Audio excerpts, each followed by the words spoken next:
Good evening, everybody, and welcome to this academic session of the Indian Society of Anesthesiologists, Thrissur City branch. We will start with a silent prayer.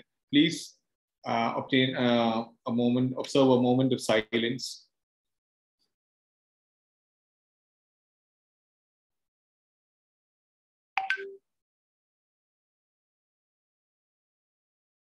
Thank you. Kindly remain silent. We lost a member, Dr. N.K. Leela, who was working at Sevana Hospital, Pattambi. It was quite unfortunate that she was about to give spinal for a cesarean session and she collapsed and we could not resuscitate. So in respect to the departed soul, please observe a minute of silence.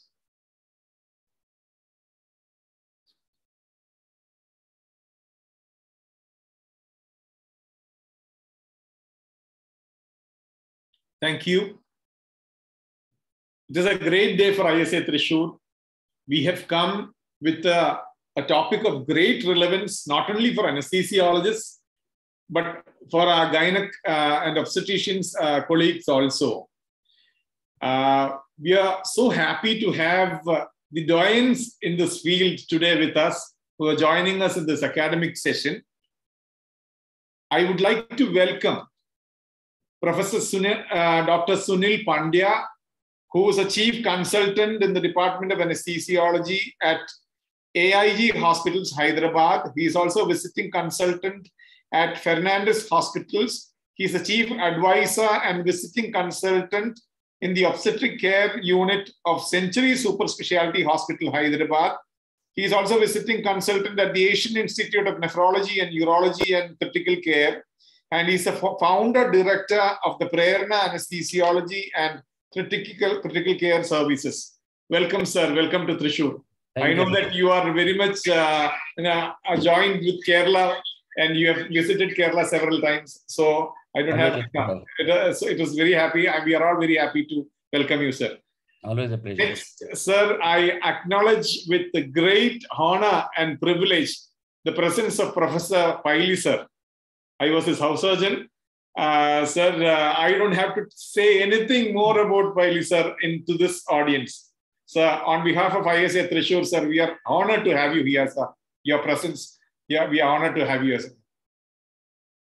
We also acknowledge the presence of our of the members of TOGS, the Thrissur Obstetrics and Gynecology Society, because this topic is very much of relevance to our obstetric counterparts also. We acknowledge the presence of the members of TOGS Academy. I don't have to say more about the maternal mortality rate. See, Kerala, recently we had a write-up in the newspaper saying that we have achieved the MMR rate of 30, which was early 43, and which has come down to 30. And now since we have experts to speak on this, I don't want to continue on this. On behalf of ISA Thrissur, on behalf of my secretary, Dr. Arun, my treasurer, Dr. Krishnan Pisharadi, my GC member, Dr. Mukesh, and all the state leaders of ISA, Dr. Shamshad Begum, Dr. Paul Raphael, and everybody, I welcome all of you to this meeting. And I request Dr. Sunil Pandya to kindly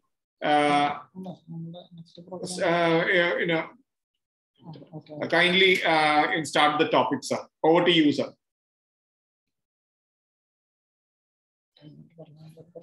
Thank you, IS Thrissur branch, for the kind invite. It's always a pleasure to be faculty or in some way to be associated with one of my favorite states, my birthplace, Kerala.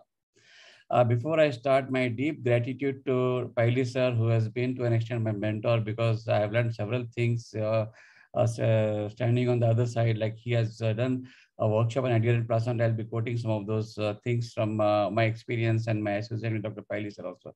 Thank you very much, Paili sir, for being here with us. I have just tweaked this topic a bit, why mothers die. I have made it from an anesthesiologist perspective. I just added perioperative period and how do we manage and how do we prevent. Just to begin with, nil conflict of interest. There are certain disclosures. And all the photographs that have been shared are from Fernandez Hospital and from Century Hospital, and I have obtained permission from the patient at the institute as well.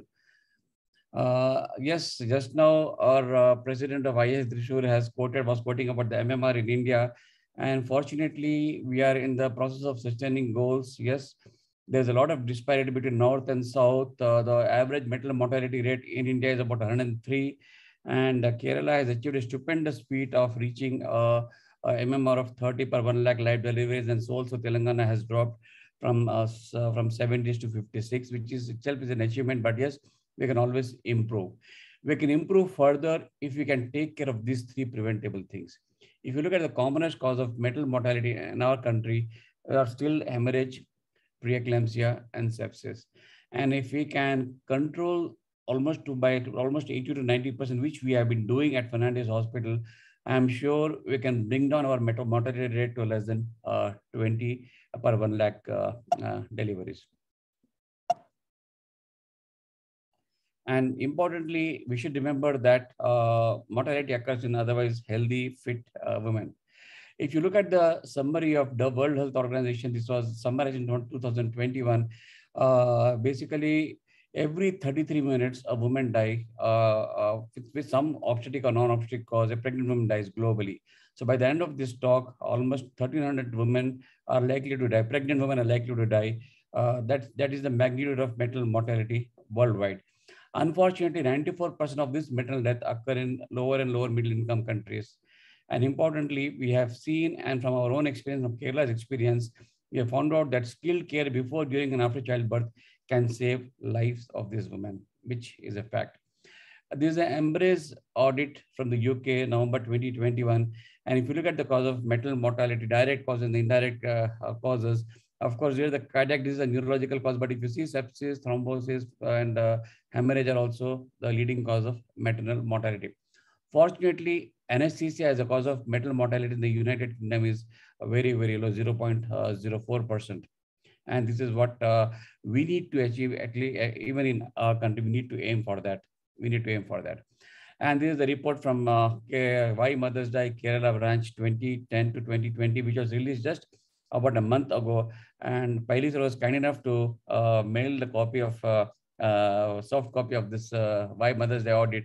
And again, if you look at the maternal mortality, the 10 years of phenomenal success, 16 mortalities over a period of 10 years itself speaks the standard of anesthesia or perioperative care in the state of Kerala. Kudos to the team Kerala, the team ISA Kerala, and particularly certain districts like Thrissur, Kochi, where the MMR is very, very low. So if you have to analyze the cause of maternal deaths in the perioperative period, this is what we have commonly found from my experience and from the literature which I have read. A major obstetric hemorrhage still constitutes one of the largest cause of maternal mortality, followed by hypertensive disorder spectrum. The spectrum I've said because at one end we have preeclampsia without complications, to have other end we have severe preeclampsia with deranged pathophysiology, HELP syndrome, eclampsia, even AFLP is considered to be a part of hypertensive disorder spectrum, including hypertensive cardiomyopathy. Unrecognized sepsis, again, is a leading cause because we don't have standardized protocol nationwide, even though several sepsis guidelines are there. Cardiac cause, especially occult cardiac diseases, which are the major cause of maternal death in the perioperative peripartum period. Embolism and anaphylaxis and anesthesia. Again, anesthesia, fortunately, is at the bottom of the causes of maternal mortality. This is the clinical audit data from our own intensive care at Fernandez Hospital, 2020 data, where hypertension and hemorrhage are the leading cause of maternal mortality. And if you look at hemorrhage, about 28.2% of women who have major obstetric hemorrhage. When I say major obstetric hemorrhage, where the parturient has received more than 4 to 6 units of pack cells in less than 8 hours. And if we look at if we dissect or do a root cause analysis of all parturients getting admitted with major obstetric hemorrhage, yes, unanticipated MOH, major obstetric hemorrhage, is the commonest cause of ICU admission and mortality in other parts of the country, and among them postpartum hemorrhage. And when we talk about PPH, we all fondly remember the 4 T's: tissue, trauma, thrombus, and tone. And we know that we have added 5th T to this. That means transfer the patient to OT earlier, because when the patient is in OT, you have the anesthesiologist at the head of the patient. You can give proper analgesia, anesthesia if the patient is expiration, and we don't waste much time. Because majority of the time, if these 4Ts are managed in the labor room with a light which is less than 30,000 lux, you don't have proper light, patient is in pain, and you don't get to expose or suture properly, and the patient goes on bleeding. We know that when the patient has atonic PPH, almost 25 to 30% of cardiac output goes to the uterus at that term. And it just takes 5 to 7 minutes for the mother to get exsanguinated totally. So earlier the better. The fifth T, remember the fifth T, that means transfer to the OT earlier rather than waiting till the nth minute when the patient collapses. Second thing is placenta accreta spectrum or spectrum, and majority of the time now it is easily by the multidisciplinary team to an extent it has been tackled, but still unanticipated placenta percutas or incretas or accretas when the obstetrician comes across, still ends up with major obstetric hemorrhage on table, and unfortunately sometimes the women succumb to this. So placenta accreta spectrum or percutas patient has to be tackled in institutes where you have a multidisciplinary team, because this patient requires backup of and if you have Dr. Piley, he's a one-man army. He can put a stent, he can put a clamp on the aorta, but not many obstetricians are comfortable doing those things. So you have a multi-specialty backup from the urologist, from the oncologist, and from the vascular surgeon to tackle such cases. And of course, hemorrhage complicated by medical complications like HELLP syndrome or other medical disorders. And if you look at the cause of maternal mortality in hemorrhage, it is mostly because of suboptimal resuscitation, because ignorance still prevails among the anesthesiologists as well. Suboptimal skills of putting a central line or arterial line. I would say arterial line is to an extent is important, because the central line is not necessary. What the patient needs during major obstetric hemorrhage is just 2 to 3 wide bore venous cannulas. A central line is not necessary, but yes, if possible, put an arterial line, because minute-to-minute monitoring or beat-to-beat monitoring gives a lot, and you can also interpret the cardiac contractility from the arterial trace.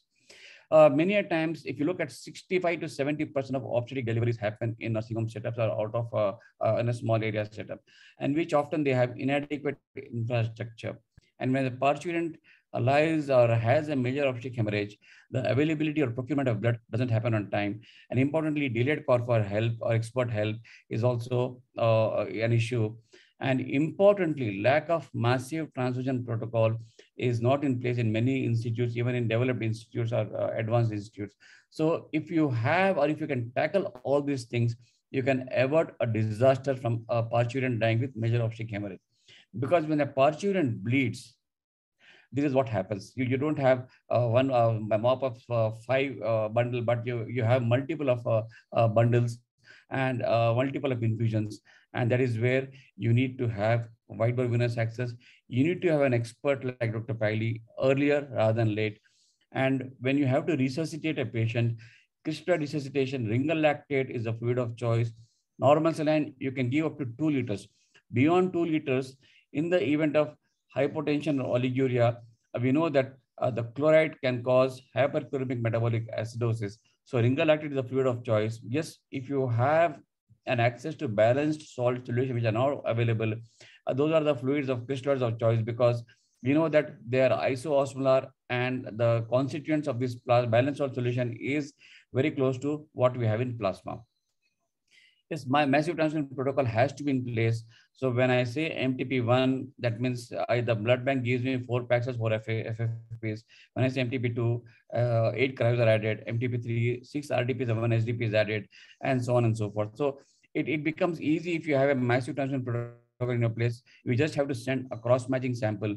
If they don't have a group-specific blood, automatically by default, they send at least 3 to 4 years of O negative blood. So having massive transfusion protocol, I can elaborate more at the end during the question about MTP, but we need to know the endpoints of crystal resuscitation, the endpoints of sanguineous resuscitation. The endpoints of crystal resuscitation, that means do not allow hemoglobin to fall to less than 6.5 or 6 grams per deciliter. And do not, when you're doing blood and blood component therapy, do not aim at hemoglobin of 10 grams or 11 grams or 12 grams. A hemoglobin of 8 to 9 grams is good enough. Hematocrit of 24 to 26% is good enough. And of course, when the patient has class 4 hemorrhage, that means patient has lost more than 40% of blood volume. Yes, earlier usage of tranexamic acid, 1 gram, and you can repeat at the end of again 30 minutes. 2 doses are enough. You don't have to give for 24 to 48 hours. And we know that fibrinogen is a good predictor of massive transfusion. So if you have a fibrinogen of less than 200, that means it heralds that this patient is going to bleed and require more blood products. So maintain plasma fibrinogen levels of at least 250 and above in a pregnant woman, especially who is bleeding. And as I said earlier, arterial blood pressure monitoring helps you because beat-to-beat monitoring can also help you with cardiac contact lead interpretation. And of course, the best clinical cardiac output monitor is adequate renal perfusion, urine output. If the patient is diuresing at the rate of 0.5 to 1 ml per kg per hour, it indirectly means that you are perfusing the patient quite well. As I said earlier, to tackle placenta accreta spectrum, you need to have a surgeon of Dr. Piley's stature who has devised the PAS, Piley's aortic clamp, and he has also devised special clamps to clamp common iliac arteries. And believe me, these are very atraumatic clamp with a gap in between so that it occludes the lumen of the aorta without damaging the intima or the adventitia. That's the beauty of this clamp. And I must tell you that placenta accreta spectrum should be managed in the specialized center. Unfortunate reasons, if you open up the case and you find placenta accreta or percreta or increta, close the tummy, don't open the uterus, transfer the patient to a higher center. That is very, very important because even if you do a classical cesarean section, by default, the uterus retracts and the vessels between the bladder wall and the uterine anterior part of the anterior wall to the lower segment of uterus can shear off and the patient can bleed from venous sinuses, which can be a torrential bleed. So always don't take a chance. If you have unrecognized accreta on table, do not touch the uterus, just close it loosely, put a mop, give antibiotic, transfer it to a place where you have blood bank and you have experts, or call experts to your hospital, either way, but don't deliver this baby. If the baby is fine, if it's a category 3 or category 4 cesarean section. If it's emergency section, then you need to take a call. If category 1 section, yes, you have to balance what is good for the mother as well as for the fetus. Yes, many a time these women also require intervention radiology. And as I said, early referrals are better because when the patient bleeds, they bleed like hell. And this was the case where I was associated with Piley, sir. This patient bled almost 12 liters in less than 7 minutes. And we are doing a workshop on adherent placenta. And this was a case of percreta. And post classical section, the baby is delivered, good Apgar, but the uterus retracted spontaneously and the patient bled this much, like about 12 liters of blood loss in just less than 6 minutes. And despite rapid infusors, the patient crashed.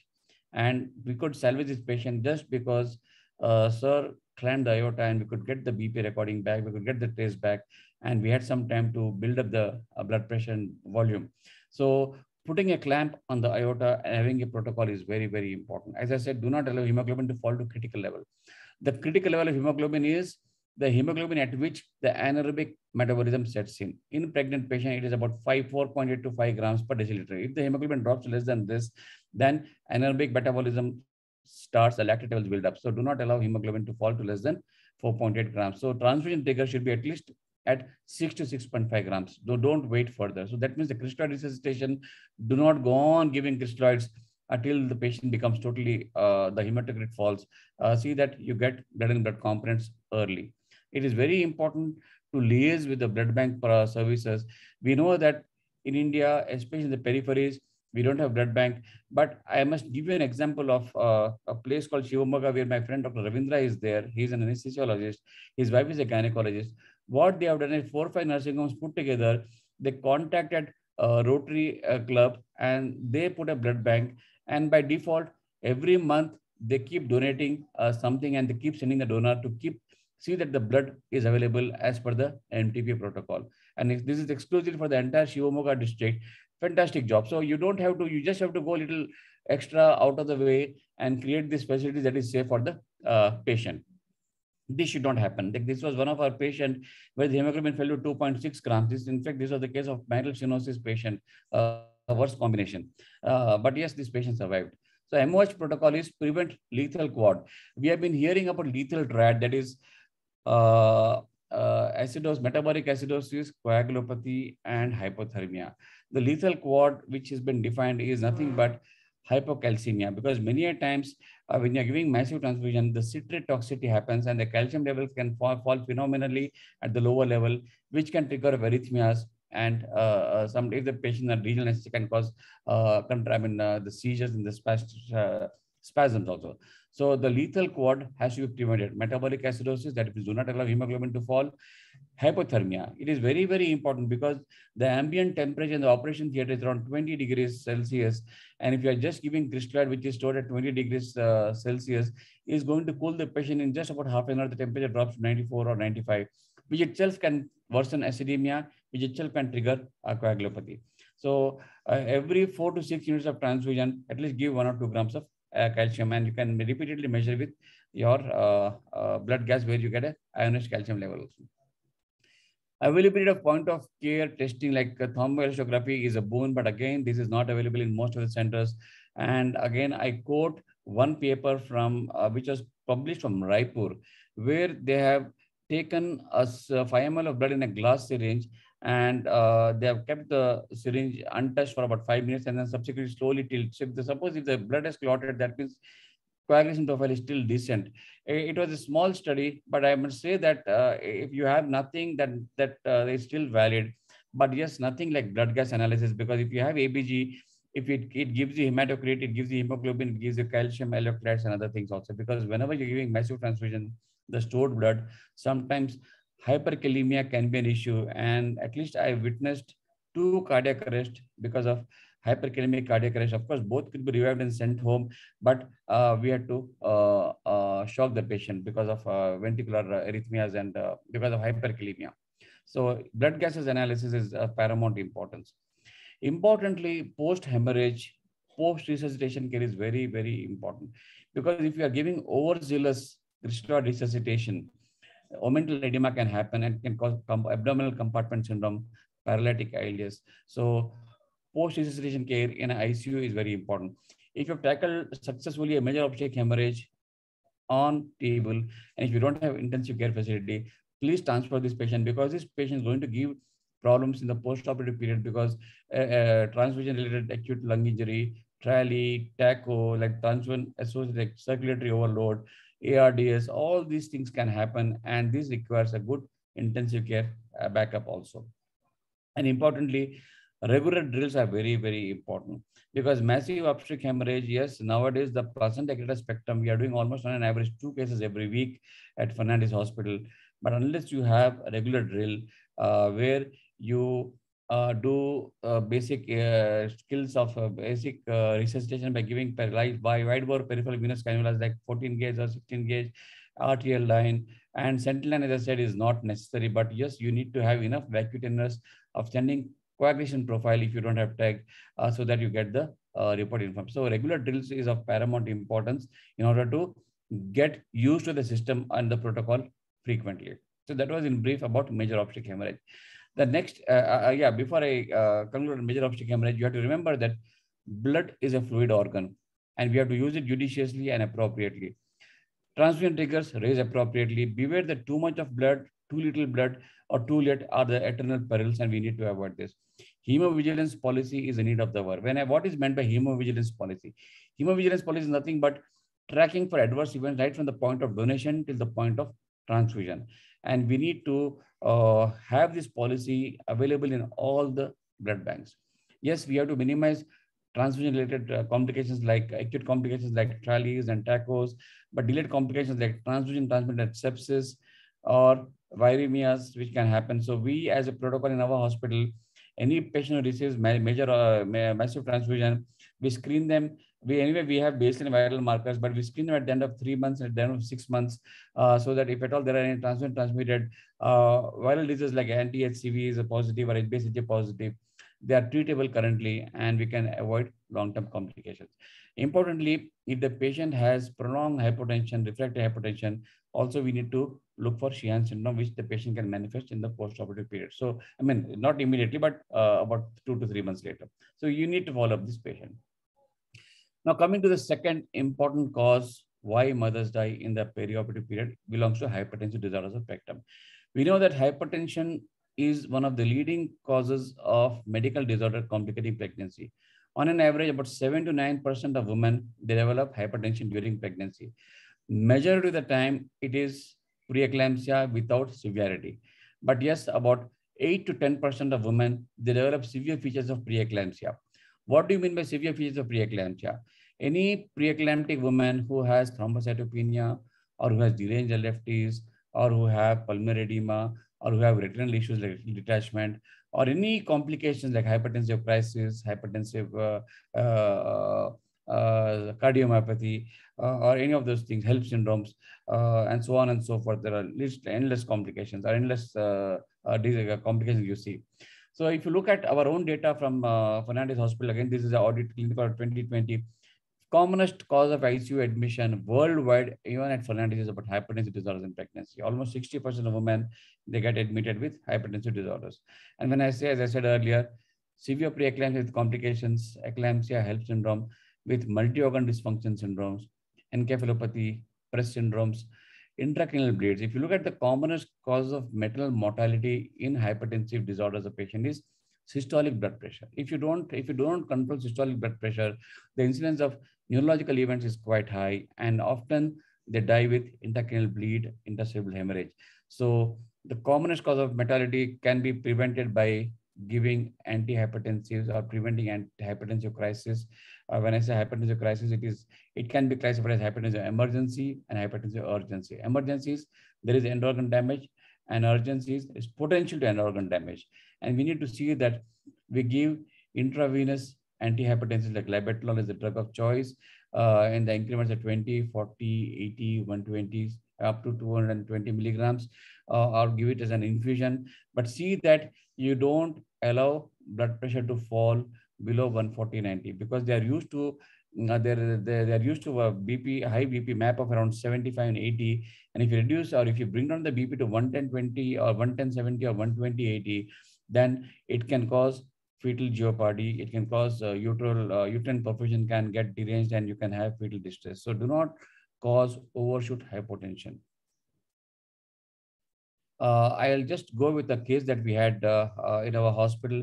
A second gravida, A1, 34 weeks gestation age, came with a hypertensive crisis, admitted in HDU at 4 p.m. At 4 p.m. Just imagine, remember this time. Preeclampsia profile was normal, literally normal, just borderline derangement. SGOT, SGP were in 70s and bilirubin was normal. She was put on labetalol 100 milligrams BD and was shifted to ward because the blood pressure came to around 150, 98, and then we shifted her to the ward. Steroid cover was initiated because she was 34 weeks, and 8 p.m. she was reviewed by the consultant, and repeat preeclampsia profile was advised at 6 a.m. the next day. We always trend preeclampsia profile for first 3, then subsequently we make it bi-weekly or alternate days.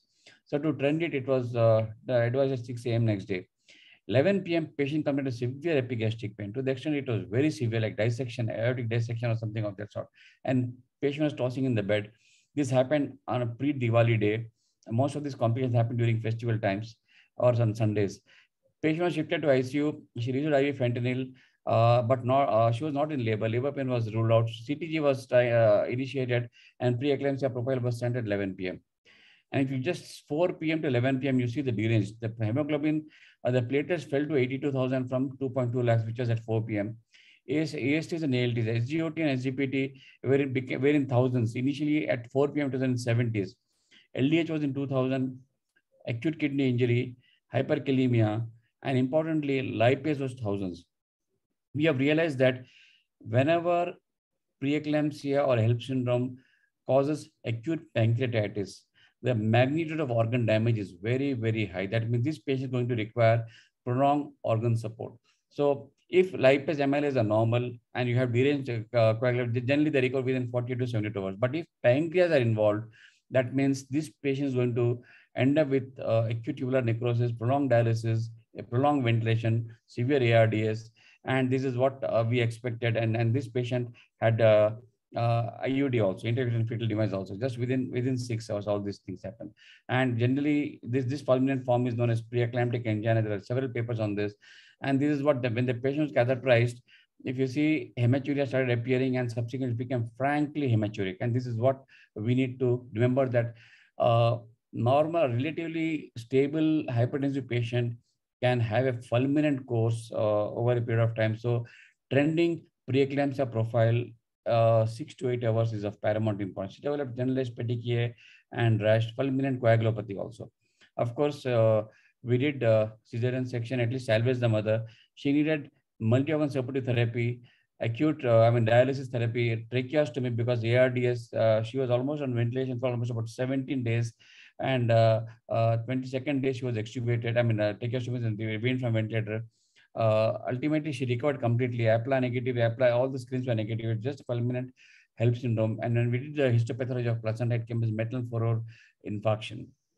So basically, this case was a near miss. We would have lost this patient had we not been aggressive in terminating the pregnancy.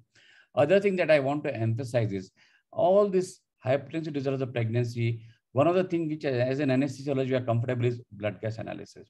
And believe me, this is one of the best indicators of early acute kidney injury pickups.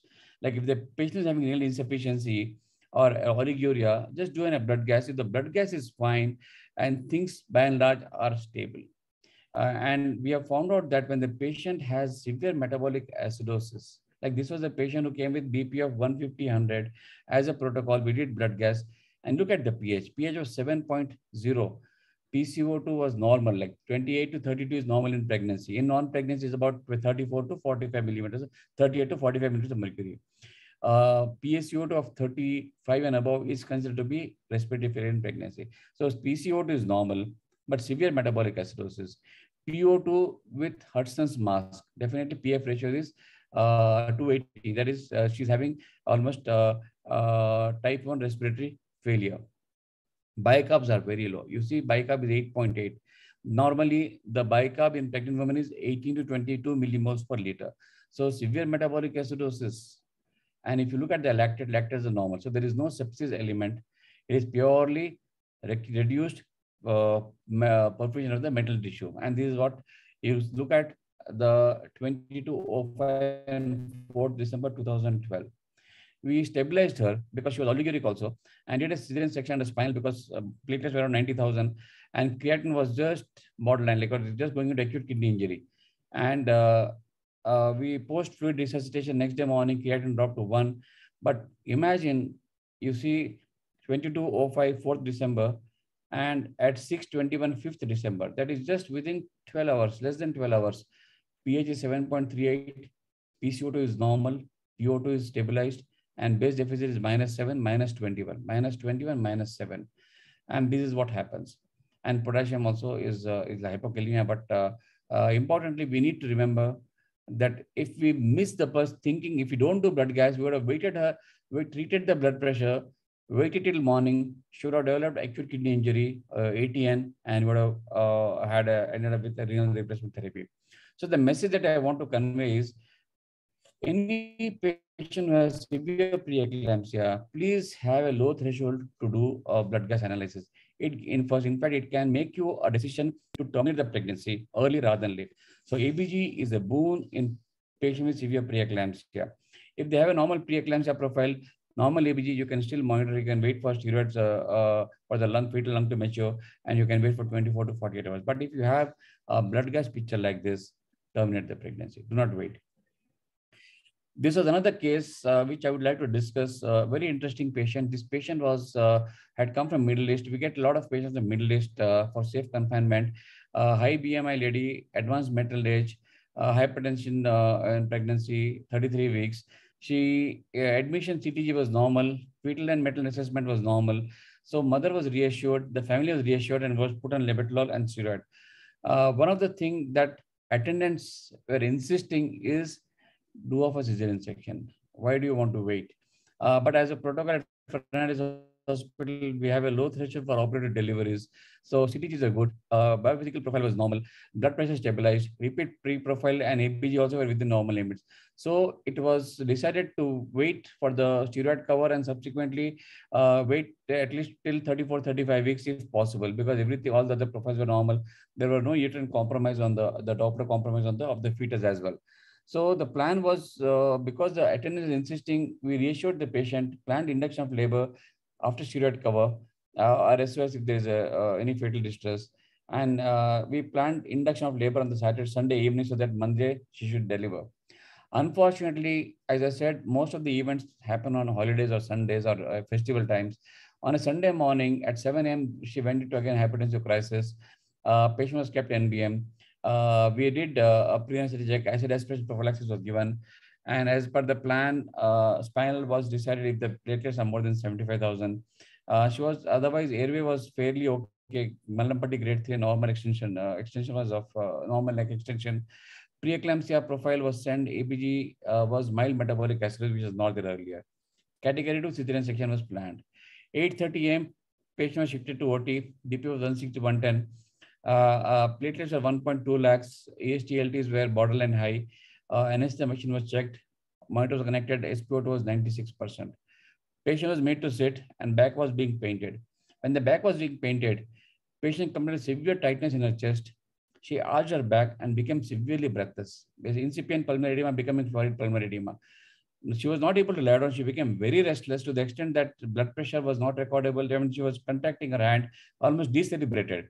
SpO2 was not recordable. ECG showed asystole. Was intubated immediately. ACLS was done. Perimortem cesarean delivery was done. Baby was delivered with good upguard. That means the metal cardiac arrest was of less than 4 minutes duration. ROSC was achieved immediately post-delivery. But post-delivery, she developed atonic PPH and oxytocics were given slowly, but she rearrested twice post-resuscitation. Fortunately and unfortunately, she went into severe ARDS, but landed up with hypoxic cerebral injury. She became a permanent vegetative state and succumbed after 3 months. The point is severe preeclampsia, hypertensive crisis, HELP syndrome, borderline HELP syndrome, metal cardiac arrest, ROSC achieved but rearrested. Why she rearrested, I'll tell you in brief when I discuss about metal cardiac arrest little later. But she went to ARDS and subsequently permanent vegetative state. Fortunately, we are lucky that spinal was not given in this patient. The back was being painted. Had we given spinal, we would have landed up in problem because it would have been attributed to anesthesia. So obstetric is all unforeseen emergencies which can happen, and we need to be a good clinician to delineate and do a root cause analysis. And importantly, the thing probably that went wrong in this patient was she was having incipient pulmonary edema. She was shifted from labor room on the first floor to third floor OT in a flat supine position. Probably that should not have been done. And that's what has triggered fluid, volume overload and acute left ventricular failure and pulmonary edema. And we lost her. She became a vegetative state.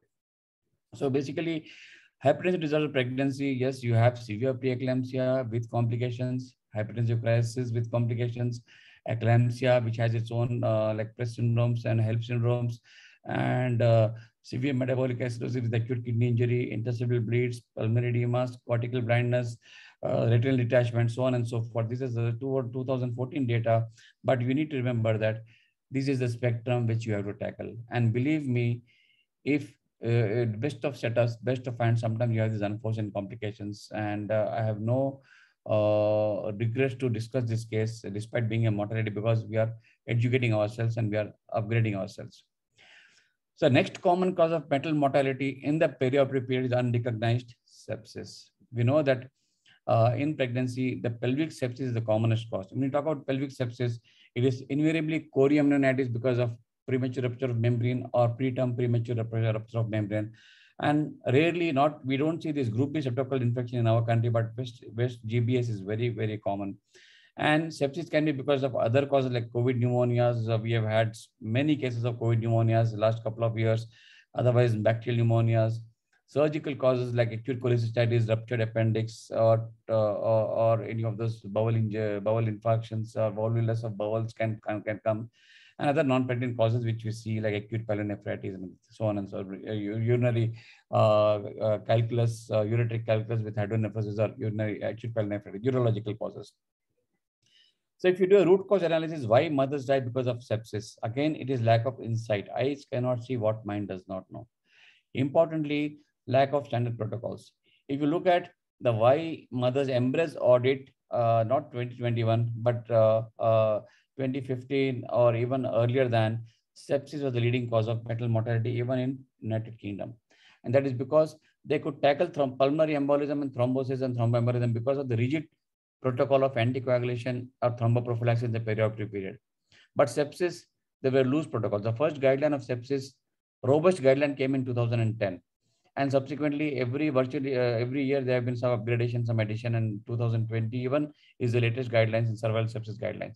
So lack of insight, lack of standard protocols, and poor antibiotic policies. Many a times, antibiotic policies, the hospital, especially the nursing homes, they don't have a rigid protocol, and you end up giving either very high in antibiotics, which is inappropriate usage, and no antibiotic steward policies. And many a times you just go with when you don't know when to escalate the antibiotic appropriately. And importantly, delayed transfers. Delayed transfer happens because, as I said, pregnant patients, they have enormous physiological reserve. They don't have classic telltale signs. And telltale sign means they don't, they appear to be normal, and next moment or next few minutes, they're drop dead. So delayed transfers are one of the common. And third delays. Third delay is nothing but the delay happening in the tertiary referral center. We have all the facilities are there. That means if you don't liaise about this patient transfer to the hospital, that this patient is coming to this place, please see that the patient is seen by obstetrician or a critical care specialist or a neurophysician or a cardiologist. If you don't convey, if you don't liaise with the party or the people at the referral center, again, there is a third delay, which is criminal, because the patient is in the center where you have best of facilities, but this delay because the appropriate referrals were not done. So these things are all causes of maternal mortality. This was a case, I must tell you, we had this a few years ago. A 26-year-old G3P2L2 previous cesarean section comes in labor. She is 37 weeks of gestation. History of prom is there about more than 12 hours duration. No fevers. Like generally, we have a PROM protocol where they do high vaginal swab, they do CBC, and if necessary, recent blood culture if the patient is having spike, and urine culture. So TLCs are normal. High vaginal swab was sent, and we did PAC because she was for section, she was unremarkable. Counsel for GA as a plan B. We have a plan A, plan B for every cesarean section. So spinal was the technique of choice, and backup if the spinal fails, general anesthesia was a plan B. Spinal was given a single pass uneventful 29 gauge Whittaker needle as a protocol, when otherwise we use 27 gauge or 29 gauge. And as per the protocol, we use 10 milligrams hyperbaric bupivacaine with fentanyl 20 micrograms is routine. This combination is routine in our hospital. And we don't allow BP to fall. We give prophylactic vasopressors because we don't want hypotension to occur. We don't treat hypotension, we prevent hypotension as a protocol. So prophylactic phenylephrine was given 100 micrograms, and co-loading was done with ringalactate. So we don't preload the patient, we just co-load the patient. But unfortunately, she developed profound hypotension despite prophylactic phenylephrine. She needed 400 micrograms of phenylephrine and 30 milligrams of ephedrine to maintain MAP of around 60. So whenever the patient is requiring high dose of vasopressors, we need to alert ourselves. Is it a high spinal? Is it a total spinal? Or are we missing something? Like missing, it could be any underlying cardiac causes there, or underlying any other causes there. We did a rapid assessment of dermatomal level. So first and foremost, it is always whenever you have excess requirement of vasopressor, we need to check the level of your spinal anesthetic. And when we check the level of spinal anesthetic, it was a T5 level, which is what is appropriate. And other important thing is hand grip. If the patient is having good hand grip, that means your block is below T1. And if the patient is coughing and phonating, that means things are not high spinal. There is no high spinal or total spinal. So rapid way is ask the patient to cough, keep talking to the patient. Ask the patient to hold your finger firmly with the hand. That means you are ruling out high spinal in a very, very short span. Just within 5 seconds, you can rule out high spinal. And so high spinal was not there. Total spinal was not there. So what else could be the reason for such a high requirement of vasopressor? We activated the algorithm of hypertension under anesthesia. I'll discuss about this algorithm when I discuss about anesthesia as the cause of maternal mortality. And it was detected, the patient was detected to have sepsis because of background PRM or diagnosis became early. We activated the survival sepsis guideline protocol, and antibiotics were empirically escalated to piperacillin, tazobactam, and metronidazole, which and procalcitonin, which was high. Cultures grew E. coli. Blood culture, urine culture was E. coli. And whenever we suspect sepsis, it was happened intraoperatively, we send blood culture from the placental bed also. Because if you send the blood culture from the placental bed, the harvest of the bug is a little high. So if you look at the maternal blood cultures, the neonatal blood cultures, the placental blood cultures were all E. coli, as we know, fulminant sepsis. And because of empirically escalation of antibiotic proactively, prophylactically, we could prevent this patient going in for septic shock and severe sepsis. So the point which I want to convey is maternal sepsis, you need to have a high index of suspicion. Do not allow the patient to go into severe sepsis or septic shock. You need to have a low threshold to send procalcitonin cultures and look at the, even HVS grew E. coli in this case. So this is very, very important. So unrecognized sepsis or recognized sepsis, you have to be very, very aggressive. I still remember one of the case, Pilis in fact called me. I'll discuss about that case when I come to that. Other commonest cause of maternal mortality is cardiac. When I say cardiac, it is invariably unrecognized heart disease. It could be either occult mitral stenosis or occult pulmonary hypertension or peripartum cardiomyopathy. And many a times, if the patient is having mild to moderate lesions or moderate lesions, they go undetected. If the patient is having severe heart disease, we all know that pregnancy, the cardiac output starts increasing from the 8 weeks of gestation. And the first peak of cardiac output occurs around 16 weeks. That is when the quickening happens.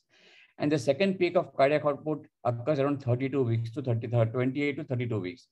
And the third peak of cardiac output occurs immediately post-delivery when there is uterine retraction and autotransfusion. So if the patient is having moderate disease or severe disease, they become symptomatic during the first week of first peak of cardiac output, that's around 16 weeks of gestation. So when the patient is having breathlessness or symptoms of cardiac failure at 16 weeks, it becomes easy for you to stabilize, and around 22 to 24 weeks, you can do any corrective measures like balloon mitral valvulotomies or commissurotomies if there is a mitral component or any of those things. And nowadays we are seeing coronary artery disease also because of the advanced maternal age and other things. So if the patient is having moderate disease, they go undetected, and immediately postpartum, post-delivery, post-oxytocin infusion, they become symptomatic. And that is when the problem occurs. This was a beautiful case that we had a 27-year-old elective case, elective cesarean section. In fact, I was an anesthesiologist for this case. PAC was unremarkable. The pre-anesthetic check was unremarkable. Previous pregnancy, there was early onset severe preeclampsia ending with intrauterine fatal demise. But current pregnancy, there was no hypertension. There was nothing of that sort. She was induced and delivered vaginally at Fernandez Hospital in the previous delivery.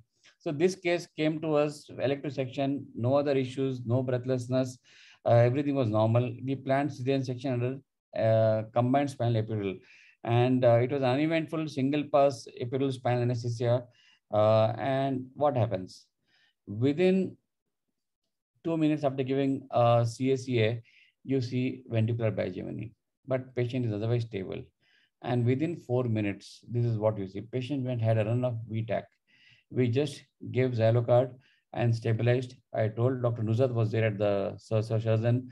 I don't know how many of you know, but she's also a very good obstetrician and a good speaker also.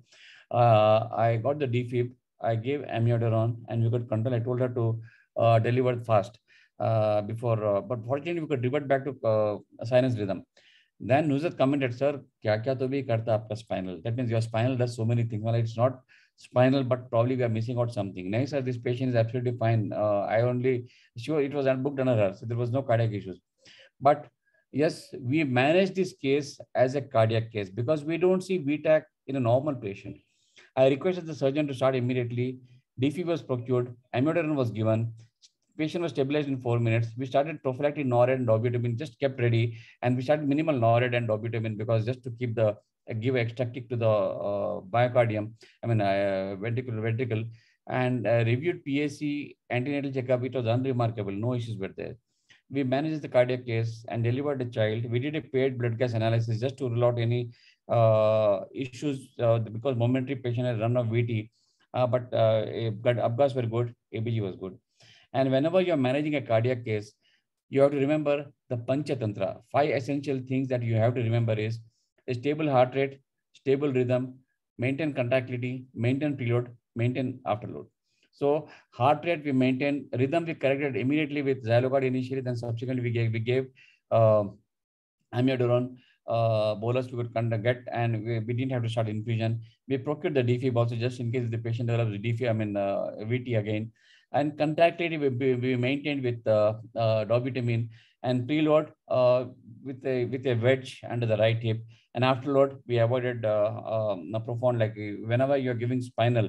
The reason of starting NORAD was because we know that sympatholysis, spinal cord sympatholysis, we didn't want burden on the heart. So just get a little bit of NORAD, and she maintained, and subsequently she was stable.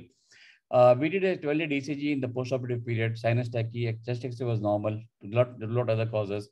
And 2D echo, we revealed a peripartum cardiomyopathy, EF of 30%. The point which I want to say is, you could stabilize her, we could discharge her without anything. But whenever you have abnormal rhythm or breathlessness, always do a bedside echo. And many a times you pick up occult heart diseases. So this was a near miss which happened, and which was managed proactively, and we had a good outcome. So again, to summarize, cardiac cases, you need to, again, like sepsis, a high index of suspicion is important.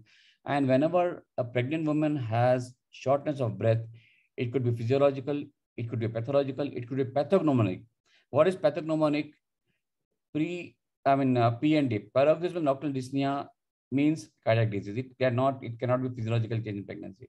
So you need to be an obstetric physician. A good anesthesiologist can be obstetric physician, obstetric anesthesiologist, who can, by his experience or her experience, know what is physiological, what is pathological, and what is pathognomonic. And edema, pedal edema or sacral edema, it could be physiological, it could be pathological. So we need to always have a mind to correlate the things, and we can pick up the things properly. Heart sounds and murmurs. We know that systolic murmurs are normal, but diastolic murmurs are never normal. They are always pathological. Low threshold to do a 2D echo. Again, most of the hospitals, you have facility or you have an ultrasound machine, as speech obstetrician users, with the same machine, you can do at least you can get the basic cardiac contractility done. And fortunately, nowadays, anesthesiologists becoming more comfortable doing peripheral nerve blocks and central line cannulations. And echo, yes, you need to have a learning curve, but it is doable. It is doable. Importantly, whenever you have cardiac patient with a cardiac heart failure or any of the severe pulmonary embolism or severe heart failure, you need to give prophylaxis for a longer time, for at least 4 to 6 weeks, because incidence of pulmonary thromboembolism is very, very high. Again, a patient with severe cardiac disease requires a multidisciplinary team. If you don't have facility, the patient, stabilize the patient and transfer them to a higher center early. So we have discussed 4 important causes of maternal deaths that can happen in the perioperative or peripartum period. The 5th cause is anaphylaxis. Again, not very common, but we know that anaphylaxis commonly occur to antibiotics. And this is the patient who received antibiotic. One of the patients after test dose developed severe anaphylactic shock. But we know the drug of choice is adrenaline and hydrocortisone. Hydrocortisone, the dose of at least 300 to 500 milligrams, 0.5 grams, 5 vials, and Avil. So Avil is not important, but adrenaline is the most important, single most important drug. Importantly, before they develop airway compromise, intubate the patient, because if the patient is having severe anaphylaxis, you see swollen face, swollen lips, swollen tongue, then better to intubate the patient early rather than late, because sometimes you have severe false vocal cord edema, and it will be difficult for you to insert the tube and mask ventilate also. So early intubations are very, very important. And because it's a profound peripheral profound vasodilatation and escape of intravascular fluid into the third space. They are virtually the intravascular compartment is empty. So you need to have a good crystal resuscitation. You can give colloid probably 20 ml per kg of starch, but crystal resuscitation is the fluid of choice. And see that adrenaline is given early rather than late. So fortunately, reactions to local anesthetics are very, very rare. I'm yet to see, touch wood, I don't want to see also amino-amide, that is xylocaine or bupropion allergies are unheard or very, very uncommon. But yes, nowadays chloroprocaine is in vogue, and amino esters does cause allergic reactions. You need to be aware. When we talk about embolism, yes, amniotic fluid embolism, it is a relatively rare cause of maternal collapse. But we need to remember that whenever you have amniotic fluid embolism, the triad is acute cardiovascular collapse, acute hypoxia, seizures because of hypoxia, and fulminant coagulopathy. So acute cardiovascular collapse, acute hypoxia, and coagulopathy is a triad of amniotic fluid embolism. And what the patient needs is aggressive multi-organ supportive strategies, both intraoperative and post-operatively in the ICU. And when you have such aggressive modality, this is what the outcome is. Majority of the time, you can discharge them on a regular, like fifth to generally low risk cesarean section, we discharge them on the second day, high risk cesarean section, probably third day or fourth day. But even if you have such severe morbidity, you can discharge them on the seventh or eighth day. What I mean to say is, you have to be very, very aggressive. This was the patient, primary gravida, referred to us in labor with intrauterine fetal demise, and she received 84 units of Paxils and component within 6 hours. 84 units in less than 6 hours. We had to do peripartum hysterectomy despite IUD and in a primary gravida. And importantly, she ended up getting recombinant factor 7A also. And unfortunately, or fortunately, she made it. Like she developed ARDS, but we could extubate her within 72 hours and discharge her on 7th post-op days. Very, very important that when you have amniotic fluid embolism, multi-organ supportive strategies, support the heart, support the lung, and support coagulopathy aggressively, and compression sutures or devascularization of uterus or whatever your protocol, but see that you do and control the hemorrhage rapidly, because this patient, they have atonic PPH, which sometimes is difficult to tackle. And in this patient, we have to sacrifice the uterus despite being a primary gravida and intrauterine fetal demise. But she recovered fantastically. We have had to almost 25 years of experience at Fernandez, 5 years of AFE, and 80% survival rate, which is very, very good. That the bottom line is, amniotic fluid embolism is a diagnosis of exclusion. When you rule out all other causes, nothing is done, acute collapse, then you label it as amniotic fluid embolism. And it has been also known as anaphylactic shock of pregnancy. And if you look at like allergies, anaphylactic shock, if you do the serum tryptase levels, which are available in our country, the cost of this test is about 11,000 rupees. But yes, their tryptase levels are elevated, and you can do, if you want, confirmed diagnosis. But there are no confirmatory diagnosis for amniotic fluid embolism. It's a diagnosis of exclusion. Lastly, the most important cause where we, as an anesthesiologist, we know how can we prevent perioperative maternal mortality from anesthesia. Fortunately, it is least common cause in our center and in the West, but in India, if you see, least common in developed nations, but lower middle income countries, relatively more common. It is almost 1.2 per 1,000 anesthetics, 1,000 cesarean sections, which is very, very high. And fortunately, towards the bottom of the rung. So if you look at the anesthetic causes of maternal mortality, majority of the time it's because of hemorrhage, embolism, preeclampsia, infection, cardiomyopathy, direct anesthetic causes, or any of those underlying contributing causes can cause anesthesia. And if you look at this forest plot, this shows that most of the mortality was common with general anesthesia compared to regional anesthesia. And when you talk about GA, airway mishaps is the leading cause of maternal mortality, either difficult intubation or improper extubation. Very, very important. Delayed recognition of or misplaced endotracheal tube. So it is mandatory that every obstetric center where you give anesthesia for cesarean section, you need to have end-tidal carbon dioxide monitoring. Is important, very, very important. Even if you're doing one cesarean section a month, you need to have ETCO2 monitoring, and you need to have a second generation laryngeal mask airway. Very, very important. And risk of aspiration, which is always there. So if you look at the cause of anesthetic cause of maternal mortality globally, 3.5% in lower and middle income countries, 1.2 per thousand obstetric anesthetics, which is very high. And cesarean section, 13.8% of this 1.2 occurs because of operative deliveries. And general anesthesia leads to 3 times more maternal mortality compared to regional anesthesia. So we all know that regional anesthesia is safer in pregnancy compared to GA.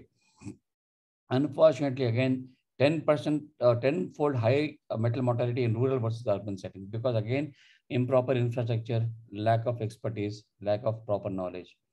And again, this is data from United States of America, where 6.5 maternal mortality, 6.5 per million OB general anesthetics and 3.8 million for regional anesthetics. So again, regional anesthesia is safer than general anesthesia. And this was one of the paper, which the same paper, which said that 45% of maternal mortality is because of airway issues, failed intubation, aspiration. And when you look at the failed intubation, staff incompetency, monitoring, improper monitoring, the ETCO2 is not available, not there, equipment failure. You have ETCO2, but it is not working. So it is very, very important that the equipment that you have in OT, please ensure that it is available, it is in working condition 24/7. You cannot undermine. Even though you're doing a case under spinal anesthesia, ensure that the ETCO2 and laryngeal mask are always available. Other important thing is high spinal. Again, this is the entity which cannot be ignored, because many times high spinal is treated with mefentremane or ephedrine. I'll be discussing one of the case report from Kerala, CRMD. You end up with mefentrine, but early use of adrenaline is what is important. Early use of adrenaline can save this patient. And this has been very much discussed by Brian Bateman. I happened to meet him in India. We invited him for one of the conference at AOA. Fantastic researcher and good anesthesiologist. And he has focused anesthetic cause of maternal mortality very clearly in this IJoa issue in 2019. If I look at the cause of maternal mortality from our own hospital, Fernandez Hospital, more than 1.5 lakh anesthetics. Fortunately, direct anesthesia-related mortality is nil. Again, this is because of rigid, stringent protocol that we follow, and always call for help early. This is the data of conference review of maternal deaths from Kerala in 2009, that before 2010. And if you look at the total cause of maternal mortality because of anesthesia was 12. And in 2010 to 2020 review, which was just out last month, the number of cases were 16. Again, a few years they were nil, but if you see the sudden surge in cases in 2018, 2019, and when we look at the causes this is the 8 common causes that were reviewed in CRMD in this 2010 to 2020 review. And the blue highlight that these are the patients which are small, trivial surgeries, evacuation of written products of conception, tubal ligation. We should not allow mother to die in these small procedures. But if you look at the cause of maternal mortality, GA like general anesthesia with mask was planned, patient aspirated, hand ventilation was inadequate, and the patient set in for hypoxemia because of aspiration, asystole, and could not be revived. Very sad. Do not undermine tubal ligation, because many times tubal ligation, it triggers the vasovagal response, bradycardic response, and sometimes you end up with problems. So put a proper airway, or you do it under spinal, but see that we should not lose a case with small surgeries. The second case, this was again, these are all the cases that I picked up from the CRMD 2010-2020 anesthesia chapter, where the anesthesia was the cause of maternal mortality. This is the medication error. Again, midazolam vial and succinylcholine vial, they are lookalikes. So lookalikes and pseudolikes are very, very dangerous. And instead of giving midazolam following cesarean section, dexamethasone was given. And unfortunately, the anesthesiologist probably was naive, and the twitchings that occurred following dexamethasone, he attributed it to seizure, and he gave more midazolam to control seizure, and there was more dose of dexamethasone was given. And this is what led to respiratory arrest and asystole. And it was a delayed recognition, delayed resuscitation. Patient could not be revived. So beware of succumbing when lookalikes, soundalikes. So even though you're doing under spinal, yes, you had kept the things for GA ready, but unfortunately, the midazolam vial, succinylcholine was given instead of midazolam. So this thing should not happen. The third case, suspected amniotic fluid embolism, despite the best care, the patient succumbed. So when I say when you have suspected amniotic fluid embolism, the triad of acute cardiovascular collapse, hypoxemia, and coagulopathy. If you have only cardiovascular collapse, mostly it is cardiac cause. But hypoxemia plus cardiovascular collapse, it could be amniotic fluid embolism. But hallmark of amniotic fluid embolism is coagulopathy. So if you try to give multi-pronged, multi-organ supportive strategies, you can prevent maternal mortality because of amniotic fluid embolism. Again, the fourth cause was a spinal subarachnoid block. High spinal was given, spinal was given with GCAM high. And they went on treating spinal hypertension with mefentremine. And this patient arrested before delivery. So whenever you have high spinal, the best way to recognize high spinal is ask the patient to cough, ask the patient to phonate, hand grip, because by the time you check the level, it will be too late. So if these three things are fine, virtually you're ruling out high spinal. And give adrenaline, because when you have hypertension with bradycardia, by the time you give atropine, ephedrine, or phenylephrine, it's going to take time. Phenylephrine itself can cause bradycardia. So adrenaline is a drug of choice. And whenever worldwide, globally, when they have analyzed the maternal mortality because of high spinal, the delayed use of adrenaline is what was one of the commonest cause of maternal mortality because of high spinal. So when you have high spinal or total spinal, please use adrenaline. 1 in 10,000, 2 to 3 ml should suffice many times. Again, when you have refractory hypertension following spinal, this was a case of peripartum cardiomyopathy which went unrecognized. So you need to have a hypotension algorithm. I'll discuss about this algorithm a little later. This was a case of ERPC, evacuation of written products of conception under GA. Patient developed hypoxic respiratory arrest, resuscitated. Basically, this was having RPOC with sepsis. And I remember Dr. Pailisar calling me. We discussed about this case. This patient was given ECMO support also, but patient succumbed after 2 weeks. LSCS under GA was a syndromic patient with a difficult intubation, well managed, but unfortunately arrested immediately post-extubation. So whenever you have difficult intubation, anticipate difficult extubation. Remember that majority of the time, aspiration occurs not during intubation, but during extubation. And extubation has to be planned, a very, very well planned extubation you need to have in your hospital plan.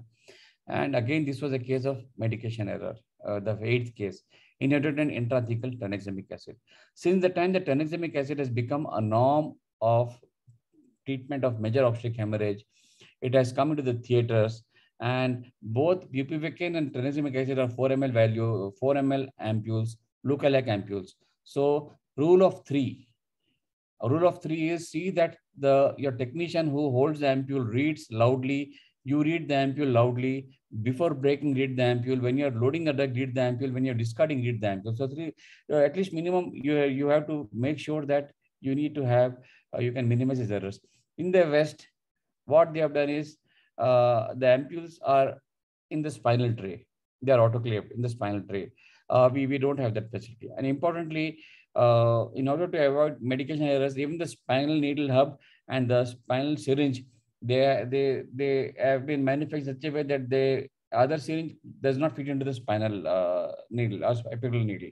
So they have gone a little step ahead, but in our country, cost containment is an issue, and the only way we can minimize medication error is read the ampule when you pick up, read the ampule before you break, read the ampule while you're loading the drug and before you discard. So very, very important that you minimize these things. So again, if you look at the cause of metal death under Unrecognized, as I said, this was a paper which became a guideline, which became the basis of difficult airway guidelines. This was brought out by Mike Kinsella, a friend of mine, and Mary Mushambi, again Ramaswamy. They're all our friends that they have been with us at Hyderabad several times. And if you look at the incidence of difficult airways, 1 in 390, difficult intubation 1 in 443. And if you look at the metal mortality following difficult intubation, 2.3 per 1 lakh GS, unlike 1.2 per thousand in India and in lower middle income countries.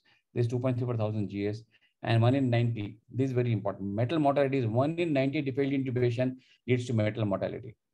And if you look at the incidence of cricothyrotomy, that is front of neck access in failed intubations. It's 1 in 60, but it was used as a last resort and a late resort. When the patient arrested, after that, cricothyrotomy was performed. So you have to be very careful that these things are avoided. And the best way to avoid this thing is use of laryngeal mask airway. And this is what this paper. So ensure that you have second generation laryngeal mask airway available in your hospital, in your kit all the time. Even though it's a Malampati grade 1 normal extension, we don't know which patient is going to have difficult intubation. You need to have this thing. And we have All India Difficult Association guidelines, our Association of Obstetric Anesthesia India guidelines, and DAS guidelines from OAA UK. All these guidelines more or less are same, but ensure that video laryngoscope, laryngeal mask airways are available.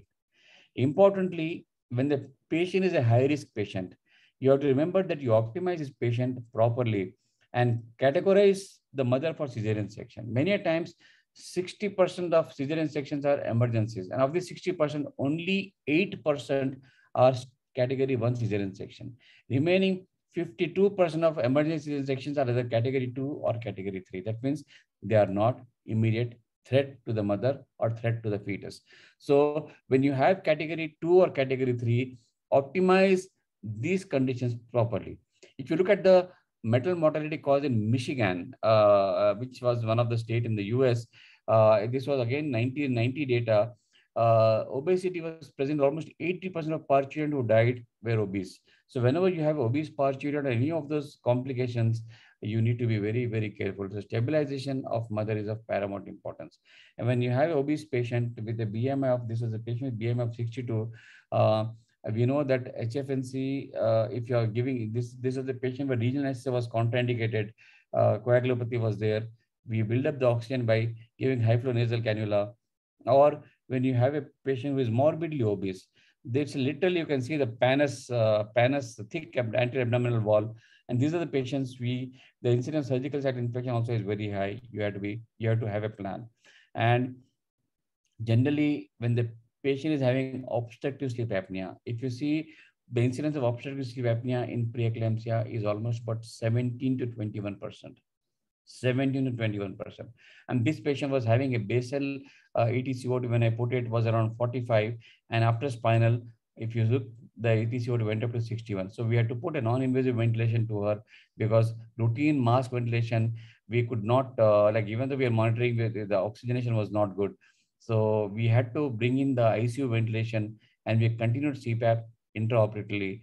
And the same thing, many times now, many case reports are there, but they have used this NIVs during COVID, when the patient HFNC or on COVID pneumonia. So beware that intraoperative hypoxemia, spinal anesthesia again is a technique of choice. But if you want to maintain normal ventilation or relatively normal ventilation, take the help of NIV, ICU ventilator, because anesthesia workstation, unless it is a very advanced workstation, the flow rates they don't match what you have in ICU. So you need to have a drag intensive care unit ventilation. As I said, whenever you have difficult airway or difficult intubation, extubation has to be planned. Electively ventilate when you have a low threshold. Whenever regional anesthesia is contraindicated, like whenever the regional anesthesia is contraindicated, that means the patient is having HELP syndrome or AFLP or intracranial tension. And these are all the patients, they have underlying pathology, they have underlying metabolic acidosis, and invariably it is going to be a cause of delayed recovery from anesthesia. So have a low threshold to electively ventilate this patient. If you have a facility, go for a blood gas, or you have a facility, you use a neuromuscular junction monitor before you reverse the patient from reversal. We don't have Sucamadex available yet in our country. Very expensive, 25,000 per patient. We cannot afford this drug, but see that at least neuromuscular junction monitor or elective ventilate for about an hour or so, majority of the time the mothers recover. extubate conservatively, and you need to have extubation protocol. But you have to remember that possible reintubation is very high, and high difficult intubation, you can always use a airway exchange device. Again, as I said, 78% of all airway-related maternal deaths have occurred as extubation, and obesity or OSA are associated with further higher incidence.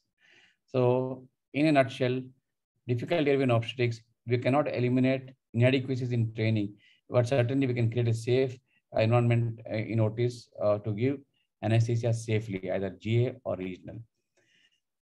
How do we give safe regional anesthesia? Again, as I said, we have a protocol of using 29 gauge needle because virtually 29 gauge Whittaker PDPH incidence is 0, 27 Whittaker PDPH incidence is less than 1%.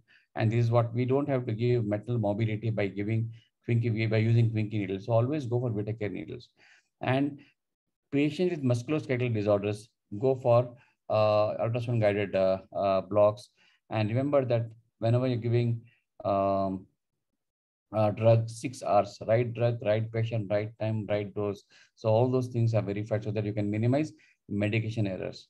And importantly, failed incidence of regional anesthesia, you need to remember what is failed spinal in your hand, in your institute. And GA after failed spinal, again, is a hurried GA because patient is raped, surgeon has checked, patient yells or patient shouts, you have not checked this level of spinal on your own. So the protocol in my hospital is, if it's a category 2, category 3 section or category 4 section, you assess the level yourself, then allow the nurse to drape the patient. So that if the block is inadequate, you can always turn the patient, give a repeat block. If the plan B also is spinal anesthesia only.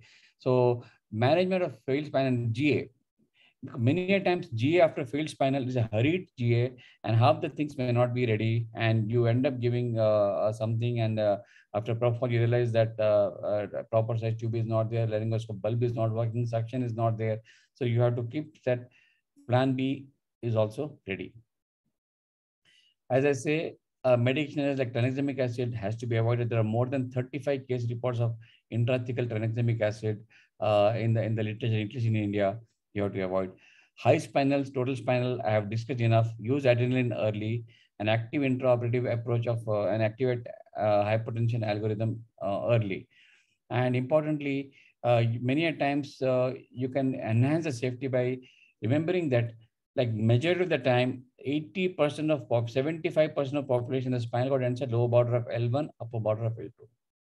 But at least 10% of normal patients, the spinal cord ends at lower border of L2 or upper border of L3. If you see, this was the patient where the conus medullaris is at the level of L3. So if you are giving a combined spinal epidural, you have to see that you select the lowest and the widest space.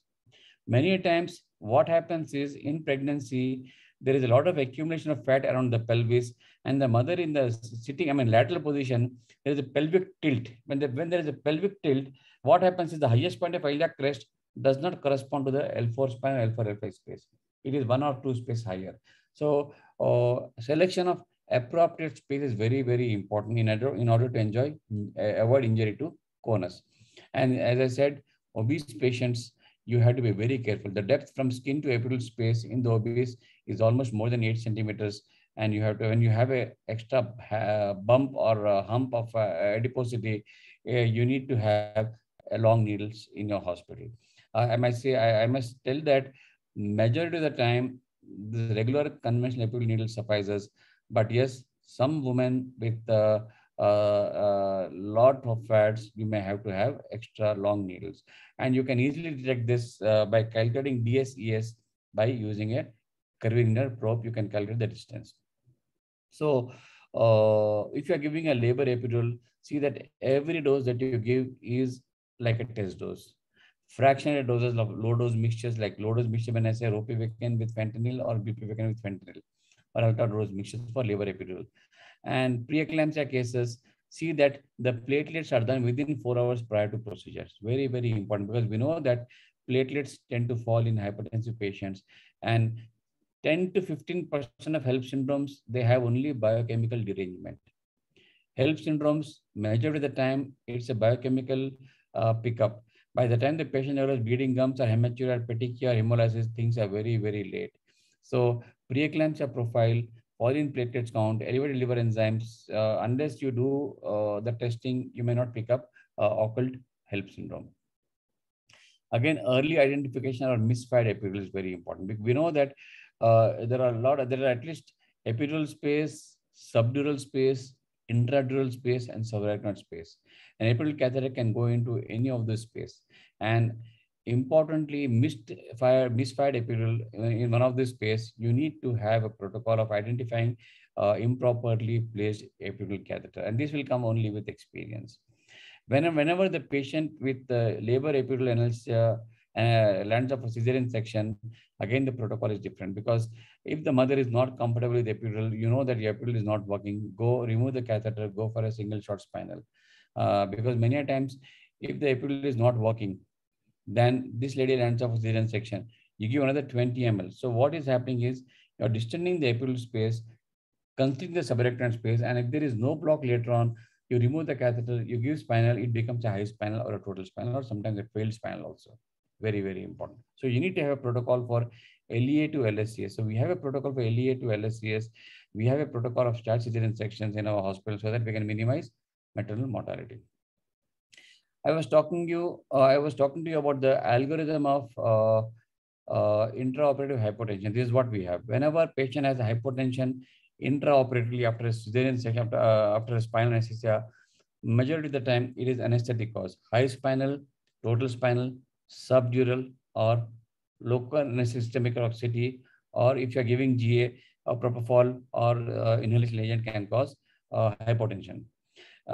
Surgical causes, basically after delivery, bleeding from the uterus, sometimes HELP syndrome, they have ruptured liver or infarcted liver, or basically from the liver, or we have seen splenic artery aneurysmal bleeds, some patients, or some patients, they have spontaneous bleeds or uterine vessels, which can involve, especially if the uterine incision exceeds beyond the lower segment, it goes laterally.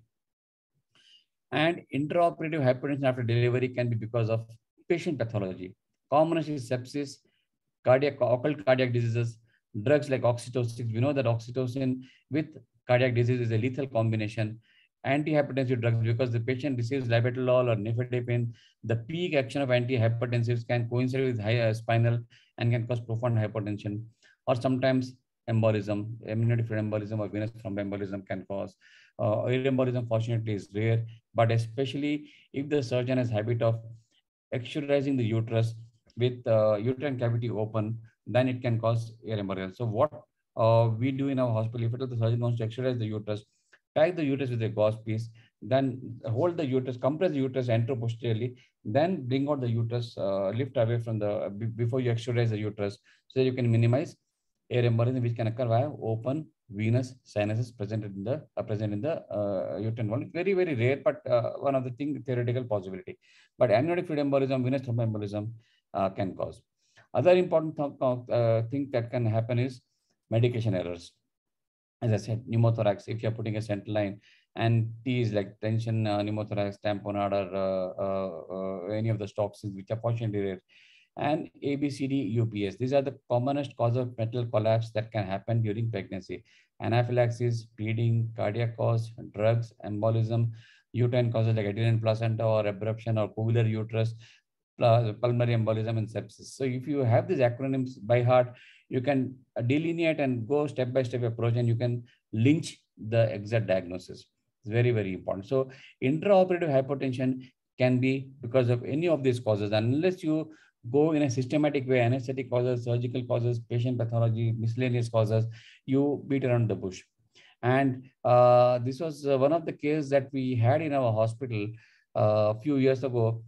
Patient developed profound hypertension, refractory hypertension following combined spinal epidural. Again, I was the anesthetist for this patient, almost near arrest. We just pushed adrenaline and we could revive the patient. Patient said, "Sir, मैंने Hemorrhage को देखा है." And she said almost literally she sees the Hemorrhage, and literally we could pull her back. But when we did a thorough examination, we couldn't find any cardiac cause. She was elective section, no sepsis, the TLCs were normal, dermatomal level was D5, ruled out any of this cause. And when we looked at subsequently, she was having varicose veins. Varicose veins. We know that pregnancy, these are the things which are very uncommon and only you have to have one in a lifetime case of things. So we know that pregnancy can cause varicose veins, and when you have the severe varicosities in the lower limb, the moment you give spinal, almost 90% of cardiac output goes into these varicosities, and there is hardly any intravascular volume. So see that these women, they have elastic crib bandage tied properly, tightly, so that you can minimize any of those things. So rare causes, but you need to remember this. Again, lastly, this is the metal cardiac arrest algorithm. If unfortunately, if the mother has cardiac arrest on table or pre-delivery or post-delivery, you need to have this especially pre-delivery and on table. You need to have a high intensity training.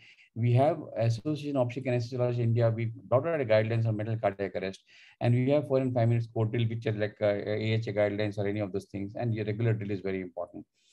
We have incorporated certain guidelines beyond American Heart Association or European Resuscitation Council guidelines, and this has come from experience. The first is judicious use of uterotonics. If I discuss the case of rearrest in permanent vegetative, which I discussed earlier, this was a patient who developed atonic PPH, and the surgeon was keen that we give 40 units and liter of ringalactate run at 125 ml of 40 units in 500 ml and 125 ml per hour. And remember that a depressed myocardium post ROSC, this high dosage of oxytocin can cause rearrest. So when you have atonic PPH, have a low threshold for compression sutures. And this, believe me, these guidelines are not there in AHA, and this is what our observation is. We had 2 patients where compression of sutures along with appropriate use of uterotonics, we could manage atonic PPH. And 70% of women with metal cardiac arrest, they have atonic PPH. It could be because of sepsis, it could be because of hemorrhage, it could be because of amniotic fluid embolism. Virtually all important causes of metal cardiac arrest can cause atonic PPH, and you can tackle judiciously with uterotonics, low dose, appropriate dose, don't give boluses, and compression sutures with atonicity you can minimize. So this is one of the things that we have observed. The second thing that I learned from Piley sir, I don't know whether Piley sir is still there in the audience or as an expert in this session, vascular clamps in perimortem or in adherent placenta. In fact, as I said, we are doing a workshop with Dr. Piley sir at Fernandez Hospital, and one of the cases of percreta, despite a classical cesarean section, the patient bled, and we had to, sir, put a clamp on the inferior portion of aortic aorta, and we could immediately control blood loss, and we had time to resuscitate the patient. Patient lost almost 12 liters of blood in less than 6 minutes. So when you have that magnitude of hemorrhage, you can, because we have training, we have facilities, is fine. But in a periphery, you don't have proper facilities, then these things can become dangerous. And unfortunately, in 2017, we had a patient referred to our center with placenta percreta who bled and arrested. We could revive her, and she was, we could revive her, but again re-arrested.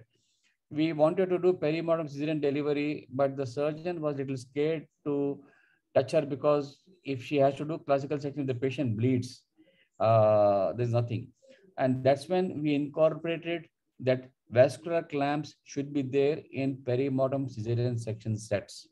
And every obstetrician should be trained on application of vascular clamps so that we can minimize maternal mortality, especially the way the incidence of adherent placenta is going on. We may be seeing more cases in the future, which we don't want to see. But yes, if at all one of this one odd case of perimortem cesarean delivery and a placenta percreta, vascular clamps can be life-saving. Again, I picked up this paper. Dr. Piley is the primary author, where they have discussed almost more than 30 cases of placenta accreta spectrum in a low resource setting using novel dissection-free aorta clamp. Fantastic. And putting a clamp is, there is no rocket science. It just requires few short learning curve. And as a surgeon, I think we need to ensure that this training is available for all the surgeons. The third important thing that we have come with our guidelines and as a part of EOA guidelines is organ protective strategies.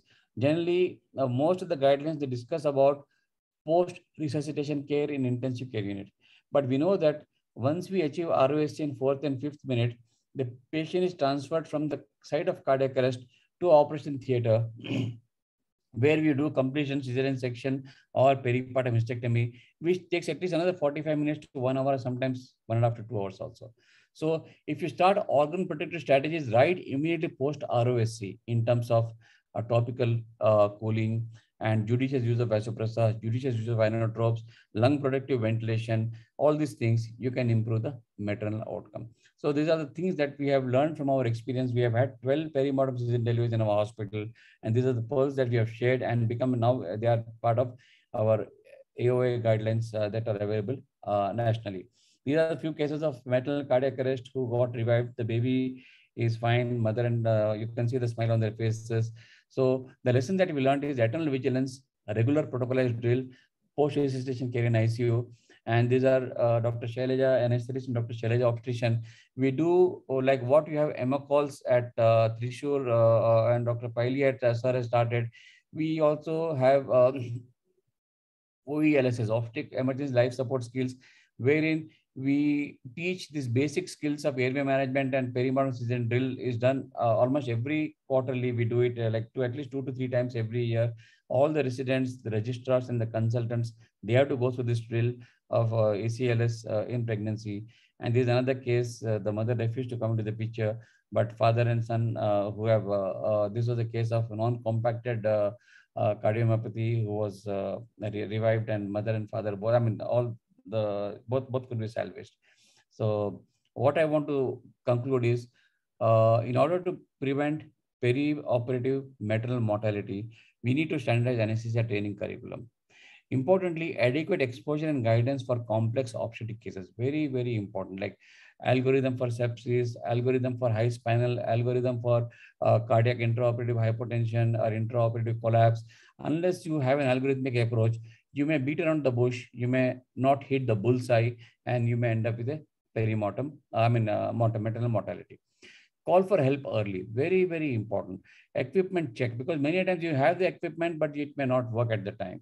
So see that availability of equipment, right equipment, capnography. Capnography, laryngeal mask airway is mandatory for every setup. Even if you're doing a 1 cesarean section a month, you need to have this laryngeal mask airway and capnometry. Preferably invasive monitors, because for adherent placenta or placenta accreta spectrum, arterial line is mandatory, I would say. Early transfer to higher center again is very, very important, especially stabilize the patient. Do not transfer the patient if the patient is hemodynamically unstable, because we don't want the patient to be lost during journey. Stabilize and then transfer, and minimize third delay.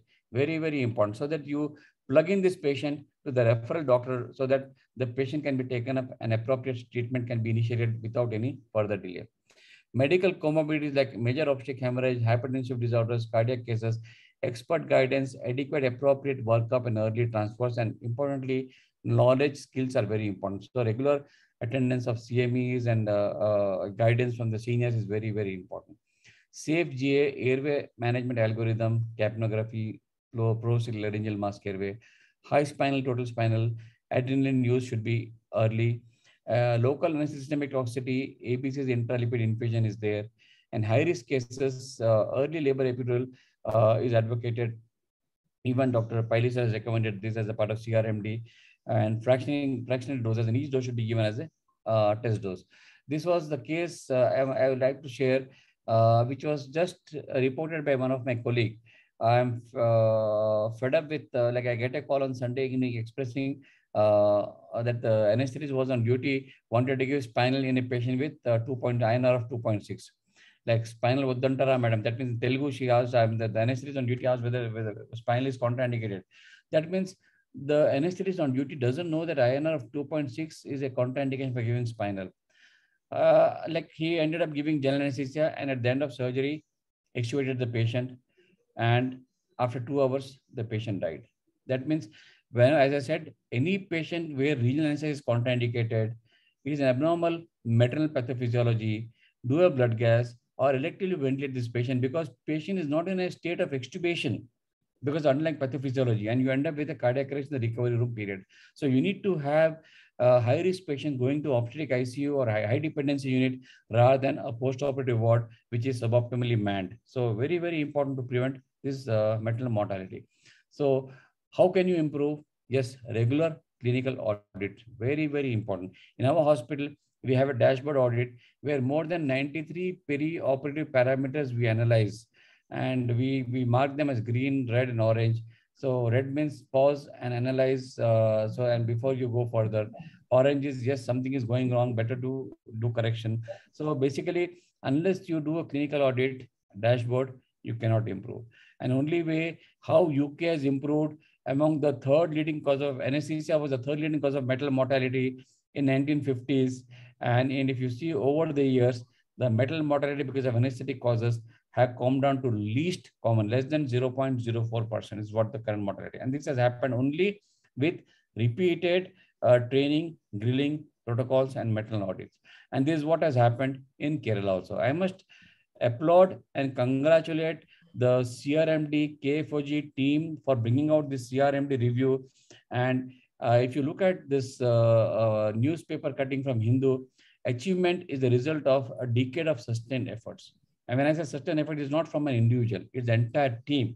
And KFOG team, I again applaud and congratulate and take a bow for bringing the maternal mortality in Kerala from 42 to 30, which is a phenomenal success, and a round of applause to the entire state of Kerala.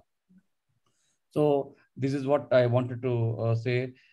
Drills have to be there every 4 to 6 months in anesthesia department on difficult airway, management of high spinals, total spinals, recognition of subdural, recognition of last is nothing but local anesthetic systemic toxicity, management of eclampsia, management of hemorrhage. All seizures are not eclampsia. So you need to have, like we know, cerebral sinus venous thrombus. There are so many causes of seizures, but yes, unless you have an algorithm approach for every of these things, you end up with a serious maternal morbidity or a mortality. And when you have maternal cardiac arrest, again, I have put from our own experience, beyond guidelines, beyond AHA guidelines, atonic PPH, vascular clamps, organ protective strategies, right? Post ROSC is what is important. Thank you very much for your kind attention. This was a very leisurely talk. I've taken almost an hour or so, but any questions you have, it's open for discussion now. Thank you again, ISA Trishur, for giving me this opportunity. Thank you, sir. Thank you, Sunil, sir, for that extensive talk. More than the theory part of it, the variety of cases that you presented today, it was a great experience to hear from you, sir. Before we go into the questions, I request Professor Paili, sir, to share his views on this topic, sir. Thank you, Navin, and thank you, Sunil. Such a fantastic treat for the anesthesia colleagues of Trishur, but I hope that at least some of our colleagues in obstetrics also would have been attending. You have really touched upon all the practical issues that we are facing. And thank you for your nice words for the CRMD process. We gratefully acknowledge your contribution to the work we have been doing in Kerala. And the number of times you have visited us and helped us with our workshops, as well as by giving lectures. And there's nothing like coming out from personal experience. And Sunil has plenty of that, especially based at Hyderabad, associated with Fernandez, and streamlining what should be done and percolating that knowledge, not only limiting it to that place, but to the entire state and I'm sure to the country as a whole. Thank you very much, Sunil. Thank you, and a cool anesthesiologist at the head end is the biggest blessing an obstetrician can have. And that is what you have shown.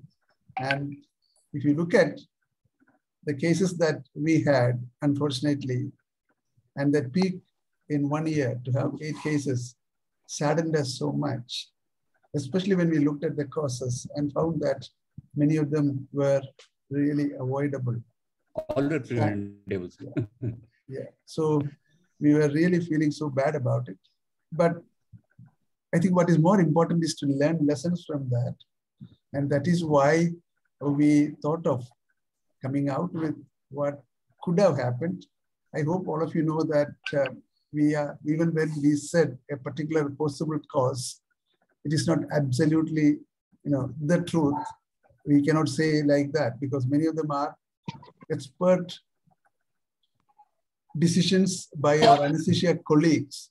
And we are so blessed to have very senior anesthesiologists from Trichure, like Unni and Shamshad and other colleagues who regularly help us in analyzing these cases where we have either a direct or indirect link to anesthesia cause. And it is their own, and Dr. From Jubilee as well. So we have been so blessed to have their support in analyzing these cases. We cannot say that this is the final diagnosis in those cases, but at least looking at the possible causes, we thought that those possibilities have to be put down, and that is how it is there. As I said earlier, a cool anesthetist at the head end is not to give just anesthesia alone. That is the biggest blessing for us because without his support and help, we may not have an IV line in a difficult case. And IV line is the lifeline. Without his support and assistance, we may not know when things are not going well because we'll be focusing on the obstetric side. And only when we get warning as the danger. So an alert, understanding anesthesiologist at the head end, I think is the biggest blessing an obstetrician can have. And we have, thankfully, a very good relation between these two specialties in our state. And we hope that we'll be able to continue that. Once again, thank you very much, colleagues, for allowing me to participate in this. I heard every word of what you said, Sunil. Thank you very much. Always a pleasure. Yeah, and thank you very much for sparing the time for us. Thank you. Thank you, sir. Thank you, sir. It is an honor for ISA Trichure to have you with us. And we are blessed with your presence, sir. Thank you so much, sir, for your valuable presence. So we have a couple of questions, Dr. Sunil. Sir, we have a couple of questions. Shall I read out the questions? Yeah, please. What is the BP up to which we can safely give spinal in preeclampsia? See, when I was doing my post-graduation, I was told that if the blood pressure is more than 200, no GA, no spinal, go for GA.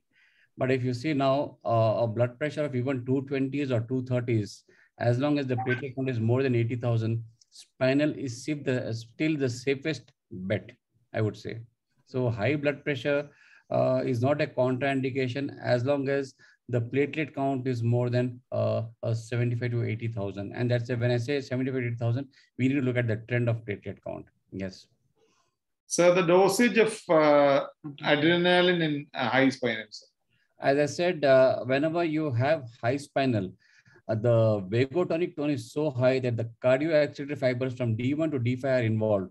So regularly, the atropine, even if you're giving a vagolytic dose of atropine, like 1 milligram, sometimes it takes almost 45 seconds to work. It's too long a time. And your regular vasopressor like ephedrine, phenylephrine, of course, causes bradycardia, but ephedrine also takes a little longer time. So what we do is we always keep 1 ampere of adrenaline along with saline and not loaded, but it is readily available on the anesthesia workstation. So we just dilute it to 10 ml and use 3 to 4 ml. Titrate it. Some patients complain of chest pain after delivery of the baby. What can be the reason and how to be treated? This is exactly when the level of spinal anesthesia is less than D6, below D6 level. So whenever you are, especially what happens is once the delivery is done, the placenta is out. Some of the obstetricians again tries to pull the placenta. So generally the best thing is do not pull the placenta, allow it to separate on its own. So we give oxytocin, the uterus retraction, within 2 to 3 minutes, the placenta separates from the placental bed. So when you're trying to rub the uterine surface with the mop, it causes visceral pain. So when you have epigastric pain or shoulder tip pain, it's basically the visceral pain. And it is because the block level is less than D6 level. And best way to tackle this is just give about 75 micrograms of fentanyl intravenously because this is post-delivery. You don't have to bother. But you can give narcotic to obtain the visceral pain. It is because it's a visceral pain because of the stretch of the uterus and the soft tissues. Okay. So to what level the mean arterial pressure should be decreased from the initial reading in severe preeclampsia? Yeah, say suppose if you are treating the blood pressure, let us say 180 by 110 if you have BP, do not allow the BP to fall less than 30% on the thing. So you have to reduce the BP in 20 to 30% increments, decrements slowly. Like 200 should not become 150 suddenly. So 200 can become 170, 170 can become 150, and do not cause overshoot hypotension. So what we do is we give intravenous labetalol is a drug of choice. If you don't have intravenous labetalol, nifedipine orally, plain nifedipine, not sublingual nifedipine, plain nifedipine orally 10 milligrams, but it takes about almost 45 minutes to 1 hour to act. But the best way is intravenous labetalol. Again, whenever I say intravenous labetalol, there are certain prerequisites they have to remember. Suppose if I'm giving intravenous labetalol in a patient with severe preeclampsia, with incipient pulmonary edema, we know that labetalol is the alpha and beta combination, and it has got negative chronotropic and negative inotropic action. And sometimes this negative inotropic action can cause or can induce pulmonary edema and can cause cardiac failure. So if the patient is having underlying heart disease, underlying cardiac failure because of hypertensive emergency or pulmonary edema, then I would resist or refrain from using labetalol. Instead, I will select hydralazine. Hydralazine is a drug that can cause a good peripheral vasodilation without any action on the myocardium. So again, what type of antihypertensive you want to use in hypertensive crisis depends on the underlying cardiac condition. But thumb rule is labetalol is a drug of choice, hydralazine second drug of choice, and as an anesthesiologist, very fond of using nitroglycerin. But NTG can cause suddenly overshoot hypotension, which is not desirable in these patients.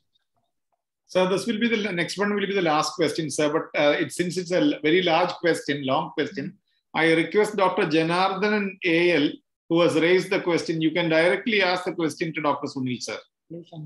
Please unmute. Dr. Janardhan AL, please unmute, and you can directly ask the question.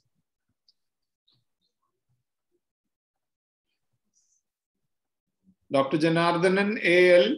I'm unable to do that. I'm unable to do. Okay, then. No, you can ask. I'm unable to. We can hear you. You can ask the question. Sir, good evening. It was a wonderful talk. Thank you, Janardhan. Sir, but one thing I don't understand, how high is the high spinal with 2 ml of bupivacaine in an average built lady, spinal abnormality? Can it cause a high spinal, sir? Yes, even we have seen 10 milligrams of bupivacaine can cause high spinal because sometimes the subarachnoid space is uneven in some patients, some parturients. So even 2 ml can cause high spinal. 1.5 ml in an obese parturient can cause high spinal. If you are giving a labor epidural and you're giving a labor epidural dose, and sort of if the patient with labor epidural comes for cesarean section, you're given anesthetic dose, doesn't work, and then subsequently you give spinal to this patient, all these things can cause high spinal. No, sir, epidural is not in the question here, sir. So in this case, in your case, total spinal will happen. In your case, even 2 ml of bupivacaine, yes, is known to cause high spinal in a normal height weight parturient. So the best way is ensure that you put a left lateral tilt immediately following spinal. It's very, very important, along with a wedge. And secondly, give oxygen and keep talking to the patient. As long as the patient is phonating, hand grip is good, that means the level is below. Exactly. I wanted to find out that only, sir. Yeah. Because, the immediate thing that can happen is a sympathetic block. Yes. So the thoracoleg segments are definitely involved. Yes. And could it be causing a medullary ischemia in the process, causing hypoventilation, hypoxia, further hypotension, and going in for apnea and cardiac arrest? This could be a sequence of events if you are using 1 or 2 ml of bupivacaine. It can happen because any patient intraoperative, if the patient is yawning, or if the patient is having nausea, or if the patient tries to remove face mask from the face, these are the signs of medullary insufficiency, low cerebral blood flow. And these are the patients where instead of removing the mask, you remove the mask and put brain circuit, give 100% oxygen, give appropriate vasopressor, and then see that that field is well maintained. Correct. So, because most of the times in such situations, you know, sir, without the arrest being happening, these events will definitely settle down. Yes. The moment the baby is delivered, absolutely. And if you the level of the block, absolutely, it would definitely not go into the cervical level at all. Absolutely, absolutely. So it's just that you have to give appropriate use of vasopressors a little early and see that you have good venous access, because many times nowadays with the midwifery culture that has come, at least I would say in Fernandez Hospital, they're very fond of putting pink cannulas to the patient. And I don't like 20 gauge cannulas to the patient. Always have a green or a gray intravenous cannula if the patient comes. Our teachers used to say obstetric comes means you have to have a gray one, 16 or 18 gauge minimum thing. Absolutely. Sir, like there is one more question, sir. Dr. Neena Tripathi, please. Dr. Neena Tripathi, you can also ask your question. Thank you, sir. Thank you very much. Please unmute and ask. Please, Dr. Neena Tripathi. She has raised her. You have raised your hand several times, so we are giving you an opportunity. Dr. Neena Tripathi, please. Please unmute and ask. I think she has already left. I am taking 5 more minutes of your valuable time, sir. Yeah, tell me, sir. I am taking 5 more minutes. We are just announcing the upcoming events hosted by ISA Thrissur. At least for the knowledge of respected Sunil sir and Paili sir, ISA Thrissur has been judged as the best branch in Kerala and the second best branch in the national level. So we had on March 8th, we had the World Women's Day. And since we have a couple of events coming hosted by ISA Thrissur, I just want to announce it today. We have a workshop on face and yoga posture correction by Dr. Seema Bhayana on the 31st of March. Then we have a workshop on financial literacy for women by Dr. Yuvraj Singh from Mumbai. The dates will be announced. Then we have a football match that is quite interesting. It is between ISA Thrissur team and Sportiker women's team, which will be held on April 3rd, Sunday at 7:30. We recently hosted a football tournament for doctors on the turf. We had about 8 teams participating, and ISA Thrissur came as a runners-up there.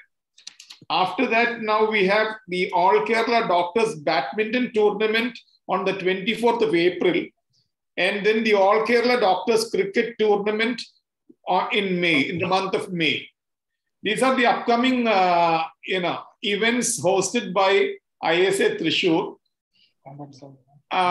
Please do contact Saumya for the details.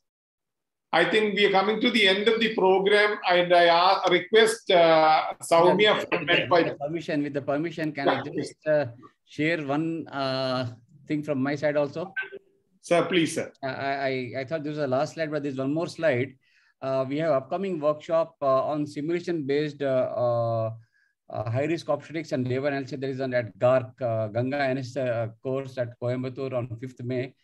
And 29th September, we have a simulation-based advanced obstetric anesthesia workshop at Aura AOSRA, Asia Oceania Society of Regional Anesthesia in Mumbai. And importantly, we have this virtual webinar on labor anesthesia with a who's who from across the globe on 9th April. Please join us for these webinars and conferences. The conferences at GARC and Aura will be physical meets. Anybody is interested, you can always register for these things. Thank you very much. Thank you, sir. For all those people who missed it, we will be sending the link of the meeting to all those people who have registered. And later on, it will be uploaded on the ISA Thrissur website also. So all those people who have missed it can go back and get the details of this. So I think we are coming to the end of a very a lucid and very fruitful session, I should say, sir. So I thank each and every one of you for attending, and I request Soumya from MedPiper to kindly give the vote of thanks. Thank you, Doctor. So indeed, great pleasure listening to you, Dr. Sunil, sir. Indeed, it was a detailed presentation and carrying out all the procedures that you have done so far, and you have narrated so neatly each one of the case studies. Dr. Pillai, sir, thank you for joining us today for this session on obstetric anesthesia by Dr. Sunil, sir. And lastly, I would like to thank Dr. Arun Krishna, sir, and also Dr. Nivin, sir, for giving us an opportunity for this fruitful collaboration.